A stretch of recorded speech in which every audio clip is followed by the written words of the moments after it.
Ngayong nalalagay sa alanganin ang ilang senador, partikular ng majority bloc, hindi nawawala ang mga alingasngas ng panibagong kudeta. Lalo't ang isang miyembro ng mayorya, posible pang makulong habang ang isa naman ay nagtatago.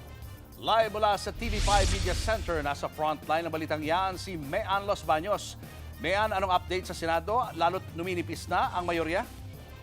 Julius, alam mo, never say die at hindi talaga nawawala ng pag-asa ang mga taga-minority bloc dahil umaasa pa rin sila na ilang mga senador mula sa majority bloc ang posibleng araw mag-over the backward o lumipat sa minority bloc. Katunayan, itong darating na weekend, Julius, may kakausapin daw ang minority na 2 senador mula sa majority bloc at umaasa sila na sa pamamagitan niyan baka mabuo ang numero sa kanilang inaasam na leadership change.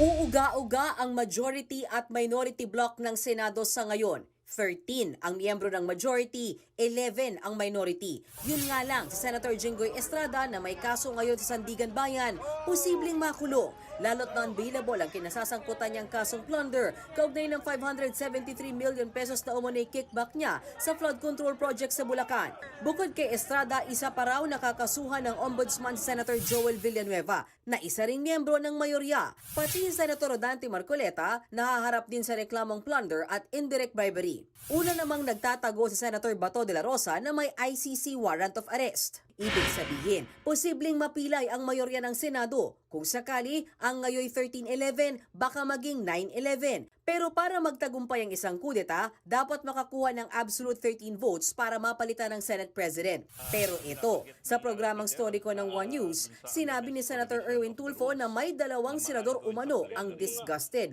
o nandidiri na sa mga nangyayari sa Senado.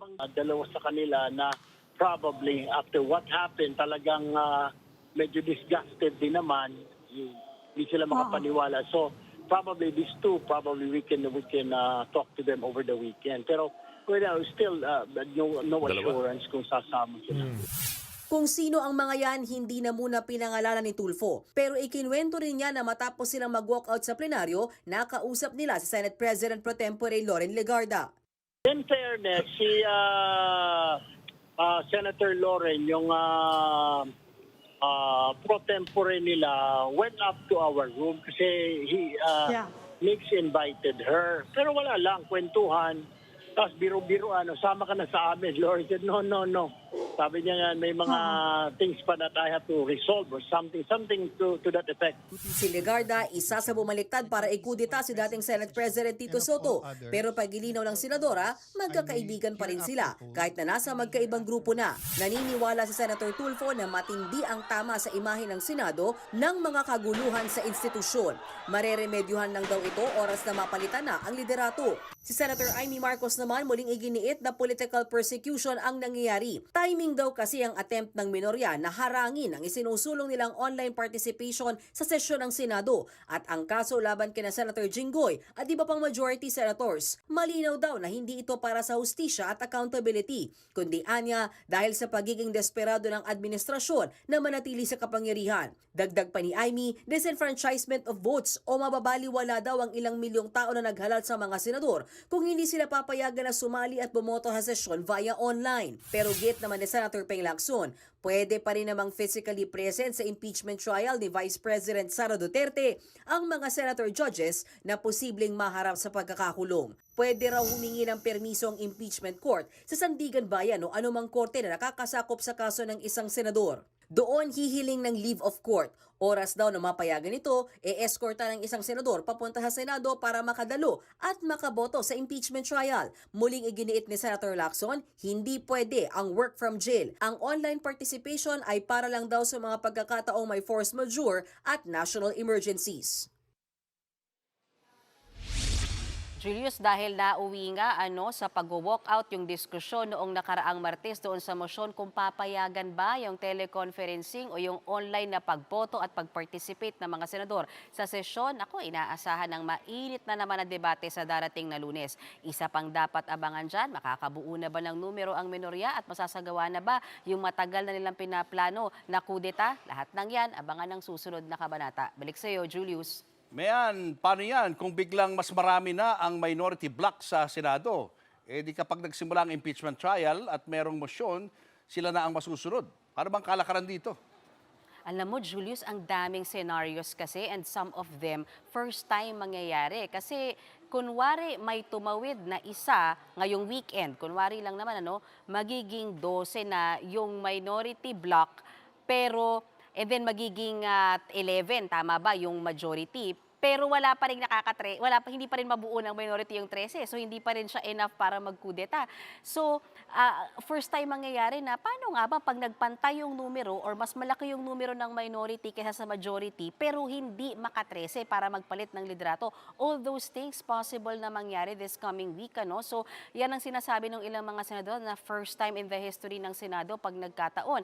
At kung sakasakali naman, Julius, na mabuo na kunwari ng minorya yung kanilang 13 at kunwari lang naman, kung sakasakali ay magkaroon ng kudeta this coming Monday at mapalitan yung liderato, maiiba talaga yung simoy ng hangin pagdating dyan sa issue ng impeachment trial ni VP Sara Duterte. Kumbaga, titignan natin yung numero kung saan yung posibleng killing at posibleng boto ng mga senador kung magpapalit ng liderato. Kung mababalik yung dating minorya na sila Senator Amy Marcos, magiging minority ulit sila, hindi na sila majority. And then kung babalik sila Soto as majority block, panibagong pagpapalit na naman yan. O panibagong, hindi lang actually yan sa impeachment. Yung committee chairmanships, hilong-hilo na rin. Dahil kada nagpapalit ng liderato, nagpapalit din ng chairman yung mga committee, Julius. At ito pang balita ngayon na Mean, si Speaker Cayetano daw ay bumuo ng subcommittee ng Blue Ribbon.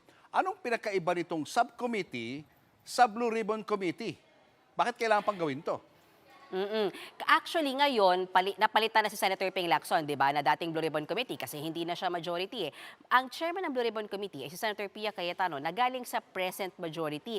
But particularly on the issue of flood control, ang ginawa ni Senate President Alan Cayetano, nagbuo ng subcommittee. Pwede kasi yan, Julius, talaga para sa mga particular na mga issues, hindi lang sigurado kung inayawan ba ni Senator Pia yung issue na yan or meron lang bang gustong pagbigyan sa Senate President Alan Cayetano. But so far, ang malinaw ngayon, pwede talagang bumuo ng subcommittee. And for this instance, yung subcommittee na yan, ang magiging chairman yan, si Senator Rodante Marcoleta. So yung pagdinig ulit sa flood control issue, balik ulit sa mga kamay ni Senator Rodante Marcoleta at siya ang maglalabas ng notices. Inaasahan na sa darating na Webes sa susunod na linggo, yung pagtuloy ng pagdinig ng Blue Ribbon Committee under Senator Rodante Marcoleta.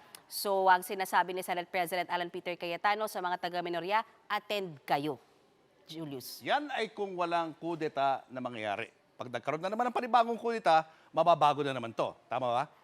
Tama ka, Julius. Tama ka, Julius. Ito ay kung walang leadership change. So kung mangyari na naman yung leadership change, iikot na naman yung bola. And alam naman natin, Julius, lagi niyo akong tinatanong, sinong chairman ng Blue Ribbon? Isa sa talagang aabangan natin, sinong mag-chairman? Kasi kung babalik pa si Senator Ping Lacson or totally aayawan na yan, sino na bang pwede nilang ihalal dyan? Total, meron pang ibang mga abogado sa minority party na pwedeng mag-chair niyang Blue Ribbon na yan. So tama ka, yung nangyayari ngayon, na ginagawa ni Senate President Alan Cayetano ay based sa assumption na ito pa rin ang majority by next week.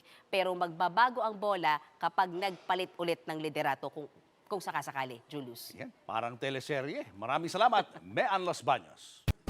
Mga kapatid, Julius Babaw po. Para sa komprehensibo at makabuluhang balitaan at talakayan, mag-follow at mag-subscribe na sa social media pages ng News 5.